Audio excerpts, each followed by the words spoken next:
श्री जगन्नाथ जी। कैसी महिमा! जगन्नाथ जी की ध्वजा में सूर्य और चंद्र दोनों विराजमान हैं। आप ध्वजा का दर्शन करोगे तो उसमें सूर्य का भी दर्शन है, चंद्र का भी दर्शन है। बोले चंद्रमा को क्यों धारण करते हैं? सूर्य प्रकाश का प्रतीक है, सूर्य को धारण करें। ठाकुर जी चंद्रमा को धारण करते हैं, तो इसका भी वैष्णव जन इतना सुंदर तर्क देते हैं। बोले भैया जगन्नाथ जी से उनकी गृहिणी लक्ष्मी रूठी रहती है हमेशा, और गृहिणी है ही वो जो रूठी रहे, तो लक्ष्मी जी रूठी रहती हैं, तो हमारे जगन्नाथ जी कुछ ना कुछ प्रयत्न करके उनको मनाते रहते हैं, उनको रिझाते रहते हैं। अभी रथ यात्रा के प्रसंग में आप लोगों ने शायद सुना हो, जब रथ लौट करके वापस आता है गुंडीचा से, तो मुख्य जगन्नाथ मंदिर के कपाट बंद हो जाते हैं, और कपाट बंद होते नहीं है, लक्ष्मी जी कर देती हैं, और फिर लक्ष्मी जी का प्रतिनिधि करते हुए उनके पुजारी जी सब ऊपर से जगन्नाथ जी को रथ में देखते हैं। अच्छा, बलराम जी अंदर चले गए, सुभद्रा जी रह गई, जगन्नाथ जी अकेले बैठे रहते हैं रथ पर। लक्ष्मी जी रूठ गई, बोले तुम हमको लेकर के नहीं गए हैं, अपनी मौसी के घर गए, हमको छोड़ गए यहीं पे अकेले, और गए तो गए, लौट के आए हो तो हमारे लिए लेके क्या आए हो बताओ? आप गए तो हमारे लिए क्या लाए? तो फिर जगन्नाथ जी रसगुल्ला का भोग दिखाते हैं नीचे से, आपके लिए रसगुल्ला लेकर के आए। बहुत सारे लोभ देते हैं, लक्ष्मी द्वार नहीं खुलती, जैसे ही रसगुल्ला दिखाते हैं जगन्नाथ जी, सोई द्वार खुल जाते हैं, लक्ष्मी प्रसन्न हो जाती। तो लक्ष्मी जी को खुश करने के लिए जगन्नाथ जी कुछ ना कुछ करते रहते हैं। अब लक्ष्मी जी रूठी बैठी किसी बात से, जगन्नाथ जी ने मन बनाया क्या करें, तो जैसे समुद्र से उत्पन्ना है लक्ष्मी, वैसे ही समुद्र से उत्पन्न है चंद्रमा, माने भगवान के साले साहब हैं। दुनिया के लोग साले साहब को घर में बुलाते हैं, उनका प्रेम से खूब आदर सम्मान करते हैं, लेकिन ठाकुर जी ने तो अपने साले साहब को सिर पर ही बिठा रखा है। क्यों? ताकि लक्ष्मी नाराज नहीं होवे, और कभी नाराज होती भी है ना लक्ष्मी, तो ठाकुर जी यूं ही देखने लगते हैं, और जैसे ही ठाकुर जी ऊपर देखते हैं तो लक्ष्मी कहते ऊपर क्या देख रहे हो? बोले तुम देखो। अच्छा, अरे मेरा भैया बैठा। नहीं, मैं तो ऐसे ही कह रही थी, आप नाराज मत होना। वो अपने भैया को जब देखती है कि ऊपर बैठे हैं तो नाराज कम होती है। इसलिए ठाकुर जी के ध्वजा पर एक विनोद भाव है। ये शास्त्रीय बात तो बहुत सारी होंगी, शास्त्रीय बात तो यही है कि भाई पूरे विश्व को निशा में प्रकाश चंद्रमा देता है और दिन में प्रकाश सूर्य देता है, वो दोनों भी जिनके अधीन हैं वो श्री जगन्नाथ। पर इसका एक विनोद भाव ये कहता है, ठाकुर जी ने लक्ष्मी जी को प्रसन्न करने के लिए अपने साले साहब को ऊपर बैठा रखा। देखो ऊपर देख लो, ज्यादा नाराज होंगी तो फिर उनको नेक फेंक देंगे नीचे उतार के हम, तो इसलिए लक्ष्मी थोड़ी शांत बैठी रहती है। तो ऐसे ये भाव भी संत जन सुनाते हैं। जगन्नाथ जी लक्ष्मी को प्रसन्न रखने के लिए ऐसे अपने ध्वजा पर चंद्रमा जी को विराजमान करते हैं। तो चर्चा चल रही थी रूप और स्वरूप। भगवान के स्वरूप बहुत सारे हैं। भक्त ने जिस भाव से ठाकुर जी को पुकारा, ठाकुर जी वैसे हो गए। अब आप स्वरूप की बात करेंगे ना, तो मैं हो सकता है 7 दिन केवल स्वरूपों पे ही बात करता रहूं। यहां पास में टोटा गोपीनाथ हैं, मैं कभी दर्शन करने नहीं गया हूं। अच्छा देखो, ये कितनी अच्छी बात, हमारे ग्रंथ और शास्त्रों का इतनी बड़ी कृपा है। आप भले ही शरीर से किसी स्थान का दर्शन करने मत जाओ, लेकिन उस स्थान के बारे में पढ़ भर लो, आपका मन उस स्थान का दर्शन कराएगा। कई बार कई लोग जगन्नाथपुरी नहीं गए, लेकिन कथा में जगन्नाथ जी की महिमा सुनते हैं तो उनको जगन्नाथ जी प्रत्यक्ष अनुभव हो जाते हैं। और फिर उसके बाद जब वो लोग आते हैं ना तीर्थ में, तो उनको यहाँ कमियां नहीं दिखाई देती, यहाँ ये कमी है या ये कमी, उनको सब अच्छा ही अच्छा दिखता। क्यों? क्योंकि पहले शास्त्रों के प्रमाण से उन्होंने सुन लिया है। बहुत सावधानी से सुनना है। तो पास में एक टोटा गोपीनाथ,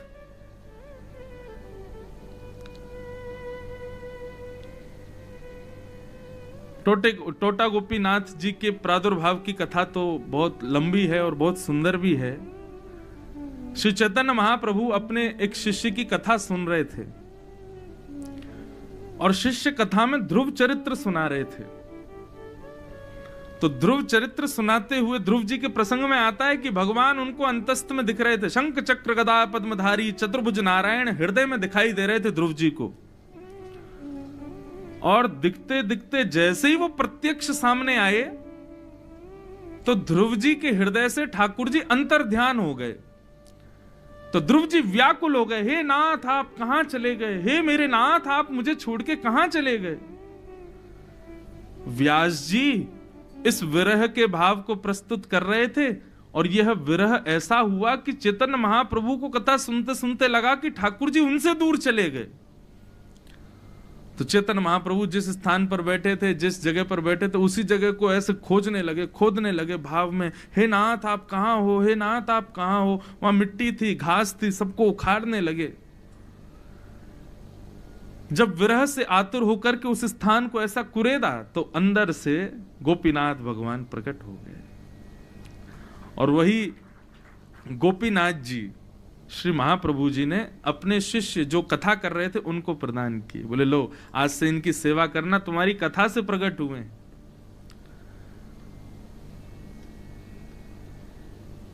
सेवा करने लगे। एक दिन समाचार मिला उस शिष्य को कि श्री महाप्रभु जगन्नाथ जी में विलीन हो गए, महाप्रभु जी श्री जगन्नाथ जी में ही समाहित हो गए। इतना टूट गया वो भक्त, मेरे गुरुदेव कहां चले गए, मेरे गुरुदेव कहां हैं। बहुत रोए। स्थिति ये हो गई कि इतना विरह हुआ कि विरह के कारण धीरे धीरे उनकी कमर झुक गई। रोते रहते थे, वृद्धावस्था भी थी, लेकिन सेवा करने जाते थे ठाकुर जी की। अब कमर झुक गई तो सेवा तो करते थे लेकिन हाथ पूरा ऊपर तक नहीं जाता था। ठाकुर जी के माथे की जगह नाक पे चंदन, गाल पे चंदन, होठ पे चंदन ऐसे लगता था। दर्शनार्थी आके बताते, बोले अरे पुजारी जी देखो आपने आज ठाकुर जी की नाक पे चंदन लगा दिया, ठाकुर जी के मुख पे चंदन लगा दिया। तो मन में विचार करने लगे अब मेरे से सेवा हो नहीं पाती ठाकुर जी की। तो एक पुजारी जी रख लिए और बोले हम तुमको महीने का वेतन देंगे, तुम ठाकुर जी की सेवा करो। ऐसा एक पुजारी जी से उन्होंने कहा। रात्रि में जैसे सोए तो भगवान उनके स्वप्न में प्रकट हो गए, रोने लगे और रोते हुए बोले हम किसी पुजारी से स्पर्श नहीं, हम आपके लिए प्रकट हुए थे, हमको आपकी सेवा चाहिए, हम इसीलिए आए थे और आप गलत कर रहे हो, आप हमको किसी पुजारी के हवाले कर रहे हो। बोले नाथ मैं तो आपके भले के लिए कर रहा हूं, मुझसे श्रृंगार नहीं हो पाता, कमर झुक गई है, बूढ़ा हो गया हूं, इसलिए एक पुजारी को रखा है ताकि आपकी सेवा करे। ठाकुर जी बोले चाहे नाक पे लगे, ठोड़ी पे लगे, हमको आपके हाथों से ही चंदन लगवाना है, हम नहीं पुजारी से सेवा करवाएंगे। बोले ठीक है भगवान जैसी आपकी इच्छा, अब क्या करें। मन में बड़े उदास, लेकिन रात्रि सोए, प्रातःकाल उठ करके स्नान करके जैसे ही मंदिर में प्रवेश किया तो क्या देखा, उनका हाथ ऊपर नहीं जा पा रहा था तो त्रिभंग ललित ठाकुर जी नीचे बैठ गए और ऐसे आलती मार पाल के बैठे और ऐसे बंशी लेकर के हाथ में। बोले अब करो श्रृंगार, अब तुम नीचे ही बैठ गए, अब तो तुम्हारा हाथ आ जाएगा माथे तक। टोटा गोपीनाथ, ये ठाकुर जी का रूप नहीं है, ये स्वरूप है। स्वरूप हमारे भाव से ठाकुर जी कैसा भी धारण कर सकते हैं। पंढरपुर में एक पुंडलीक नाम के भक्त के लिए ठाकुर जी कमर पर हाथ रख के खड़े हैं। हमारे वृंदावन में बिहारी जी, राधा वल्लभ जी, राधा रमन जी, सब जगह त्रिभंग ललित ठाकुर जी खड़े हैं। श्री जगन्नाथ में भुजा आगे करके, मानो मेरा कोई वैष्णव भक्त आए तो उसके लिए मानो अपनी भुजाएं खोल करके खड़े हैं कि आओ मेरे हृदय से लग जाओ, इस भाव से खड़े हैं। स्वरूप अनेक हैं, अनगिनत हैं ठाकुर जी के, लेकिन इन समस्त स्वरूपों के रूप केवल 3 हैं, सत्य, चित्त और आनंद। वह सत्य द्वारिकाधीश भी हैं, जगन्नाथ जी भी हैं, बद्रीनाथ जी भी हैं, श्रीनाथ जी भी हैं, वृंदावन बिहारी लाल भी हैं, वही चैतन्य जगन्नाथ द्वारिका सब हैं, वही आनंद सबके भीतर है। क्षमा कीजिएगा, आपको द्वारिका जाने में, द्वारिकाधीश के दर्शन में ज्यादा आनंद आ रहा है, जगन्नाथ जी में कम आ रहा है, तो आपकी दृष्टि में भेद है, आपकी भक्ति में भेद है। हमारी माता जी हमसे इतनी परेशान रहती हैं, क्यों? हम जहां जाते हैं वहीं के ठाकुर जी की एक प्रतिमा घर ले आते हैं और कहते हैं अब इनकी सेवा करेंगे। मैया कहती है घर कम तीर्थ ज्यादा लगता है। और एक समय तो ऐसा था कि हमारे मंदिर में सारे ठाकुर जी, जगन्नाथ जी बैठे हैं, द्वारिकाधीश भी बैठे हैं, श्री रंगनाथ भी बैठे हैं, और देखो हमारी भागवत जी के ऊपर साक्षात चतुर्भुज नारायण बैठे रहते हैं। अभी मैं तिरुपति गया तो वहां किसी ने तिरुपति बालाजी का एक दिया, तो ये भी विराजमान हो गए। तो मेरी तो सब में एक ही भाव रहता है। मुख पे राधा रमन जी रहते हैं, सेवा श्रीनाथ जी की होती है, बुद्धि में राधा वल्लभ जी घूमते हैं, जिह्वा पे सारे ठाकुर। सब जगह सम रहो। हमारी निष्ठा तो केवल जगन्नाथ जी में, बद्रीनाथ जाके हमारा मन नहीं लगता, तो भैया आपकी भक्ति में खोट है, आपकी भक्ति में सूक्ष्मता है, आपकी भक्ति में कोई दुर्बलता है, इसीलिए ऐसा कह रहे हो। जहां जाओ, जिस रूप का दर्शन करो, उसी रूप में ही आसक्त होकर के, निर्मुक्त होकर के और भाव विभोर होकर के झूमने लग जाओ, ऐसी स्थिति हो। है तो सब एक ही। बस वही बात है कि बच्चा रोज नए नए कपड़े पहने, पिता को सुख लगता है ना। एक ही कपड़ा रोज पहनेगा तो पिताजी भी तो कहेंगे अपनी पत्नी से कि भाई थोड़े कपड़े बदला करो, रोज रोज एक ही कपड़े पहनता है। ऐसे ही हमारे ठाकुर जी जो हैं, हमको सुख, भक्तों को सुख प्रदान करने के लिए हर तीर्थ, हर स्थान पर अलग अलग रूप में विराजमान है, अलग अलग भाव से बैठे हैं। तो स्वरूप बहुत सारे हैं, लेकिन प्रत्येक स्वरूप के रूप तीन ही हैं, सत्य, चैतन्य और आनंद। ठाकुर जी का पहला रूप है सत्य। भगवान का नाम है सत्यात्मक। सत्यव्रतम सत्य परम त्रिसत्यम सत्यस्य योनिम निहितम च सत्ये सत्यस्य सत्यमृत सत्य नेत्रम सत्यात्मकम त्वाम शरणम प्रपन्नाः। ठाकुर जी का नाम है सत्यात्मक। जय हो। श्री जगन्नाथ महाप्रभु की, श्री राधा वल्लभ लाल की जय। पूज्य महाराज जी कृपा करके पधारे। हमने भी महाराज जी को वचन दिया आज आएंगे शाम को राधा वल्लभ मठ।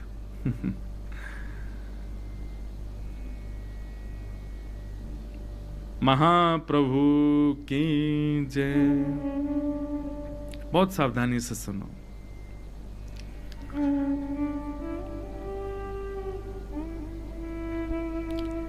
सत्यात्मक। ठाकुर जी सत्य स्वरूप हैं। क्यों?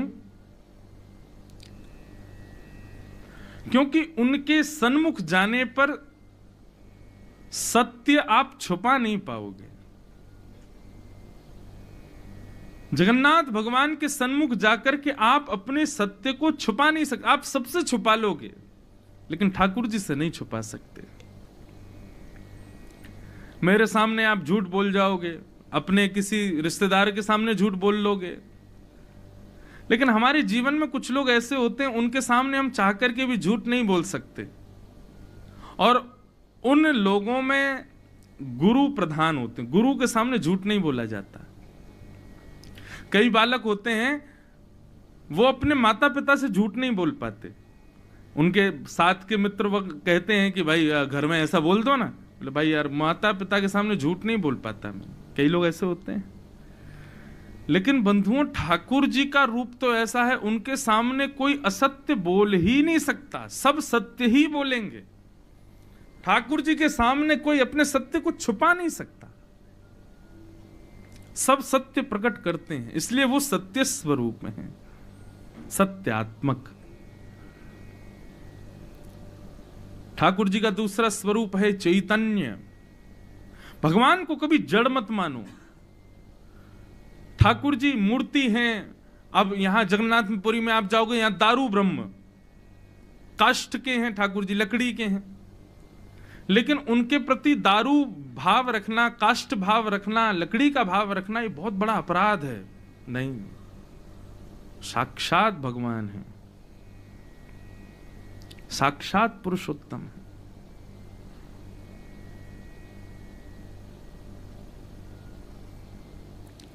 इसको पुरुषोत्तम क्षेत्र इसीलिए भी कहा जाता है क्योंकि यहां दारू के भीतर साक्षात जो जगत नियंता, जो जो जो जगदाधार हैं, जिनने पूरी सृष्टि बनाई है, वो निवास करते हैं उस दारू ब्रह्म में, साक्षात विराजमान है।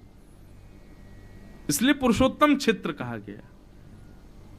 तो उनको कभी काष्ठ का, अष्ट धातु का, लोहे का, सोने का, चांदी का ऐसा कभी नहीं मानना है। वो साक्षात भगवान है। उनके प्रति चैतन्य भाव रखो, जड़त्व नहीं रखना है। ये भगवान का दूसरा रूप है। पहला सत्य, दूसरा चैतन्य और तीसरा आनंद। ठाकुर जी आनंद स्वरूप हैं। जो आनंद वृंदावन बिहारी को देखने में आता है, वही आनंद श्री जगन्नाथ जी को देखने में आता है। हम तो कहीं अन्य वृंदावन के अलावा कभी दर्शन करने जाते हैं तो हम तो ब्रजवासी ठाकुर जी से उसी भाव में बात करते हैं, वाह लाला यहां बैठो है, आनंदते हैं, ऐसे भुजान उठाए के बैठो है, बड़े बड़े हंडीन में भर के दाल भाती खातो रहे 24 घंटा, पेट ना खराब होवे तेरो। मां द्वारिकाधीश में, हाँ वाह भैया हमारे यहाँ तो गैया न चरावे, यहाँ राजा धीराज बन के बैठो है। बद्रीनाथ गए, बद्रीनाथ में तो तुम्हारा तपस्वी बन के बैठे हैं ठाकुर जी। हमने कही, मैंने लाल जी, मैंने की जे वही तपस्या छचिया भर छाछ पे नाच नचायो। मैंने की जो कन्हैया हमारे वृंदावन में गोपी के लाला मक्खन खाएगो? हाँ खाऊंगा। पहले बंदर की तरह खो खो करके दिखा। तो ठाकुर जी खो खो करते हैं, किस लोभ में? मक्खन मिलेगो खावे को। और मैंने कहा ये वही परमात्मा यहां पर तपस्या कर रहे हैं, वही परमात्मा यहां पर तप कर रहे हैं।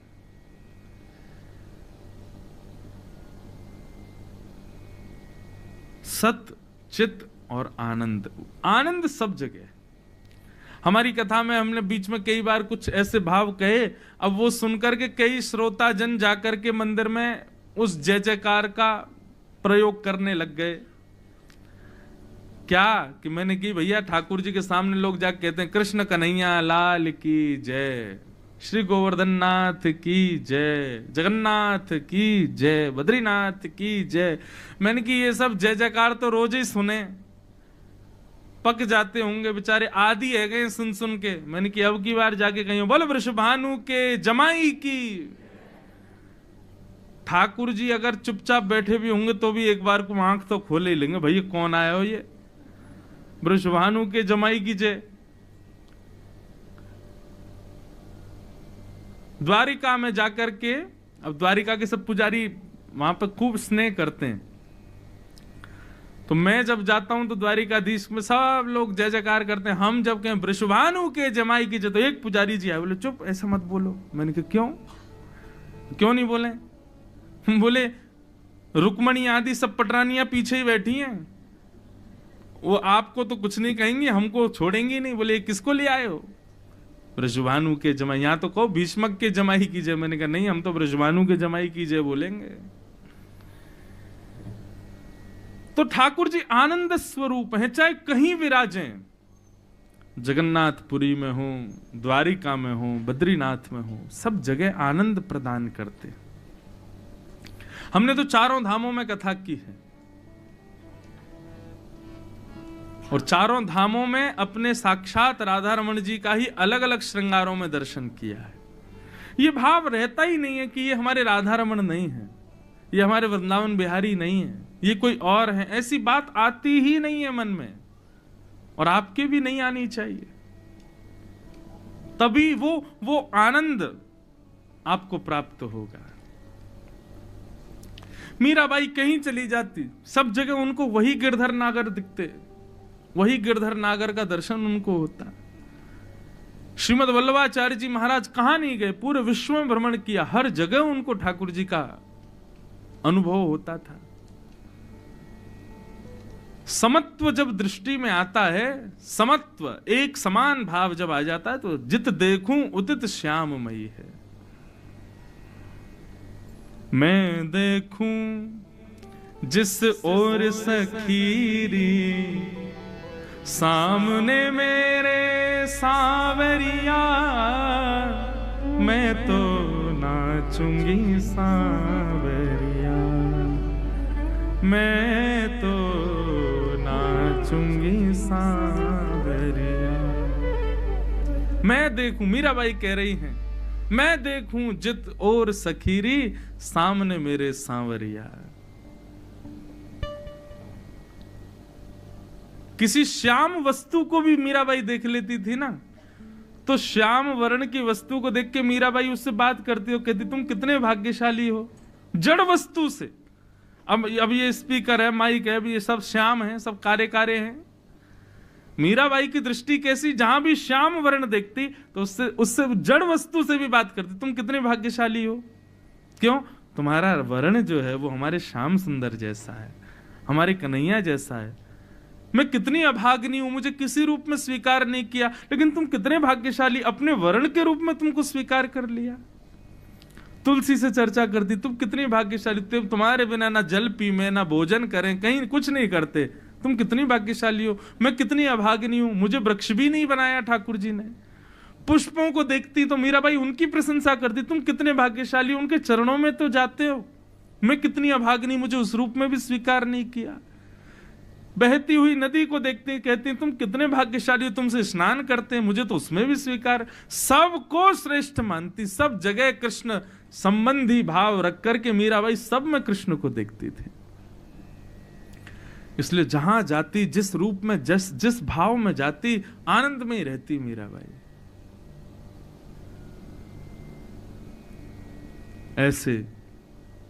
ऐसी दृष्टि हमारी हो, ऐसे भाव हमारे बने, हम जिसको देखें उसमें ये गुण देखें, ऐसे हमारे श्याम सुंदर करते होंगे, ऐसे जरूर हमारे लाला करते होंगे, ये भाव जरूर हमारे ठाकुर जी का होगा।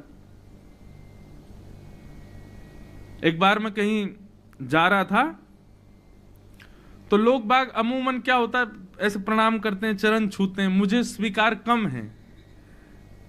एक बार मैं कहीं गया तो वहां का एक वैष्णव आया, वो आया आकर के बोला महाराज जी मुझे पांव नहीं छूने, आपके हाथ छू लूं। मैंने कहा छुओ। अच्छा देखो, मैंने कहा ठीक है लो हाथ छुओ। उसने हाथ पकड़े और वो ऐसे ऐसे दबाने लगे, ऐसे ऐसे दबावे। मैंने कहा क्या कर रहे हो? बोले दुनिया पांव दबाती, हम हाथ दबा रहे हैं। मैंने कहा क्यों? बोले आप इन हाथों से लाल जी को उठाते हो, आप इन हाथों से उनको माला पहनाते हो, आप इन हाथों से उनको भोग धराते हो, आप इन हाथों से उनकी आरती करते हो, उनको इत्र लगाते हो। ये हाथ कितने सौभाग्यशाली हैं आपके। और बार बार महाराज जी हाथ को लेवे, अपने गाल से लगावे, अपने हृदय से लगावे। और उसके भाव देख करके मेरा मन बिल्कुल नहीं किया कि मैं हाथ पीछे करूं। मैंने ले भैया और लगा ले। ऐसे भाव सबके हो जाएं तो कहां पहुंच जाएं हम लोग। सबके कहां बन पाते हैं ये भाव। ठाकुर जी आनंद स्वरूप हैं, लेकिन उस प्रकार का भाव तो हम लाएं कि हम जहां जाएं, जिस रूप में, जिस भाव में, जिस देश में, जिस वेश में, परवेश में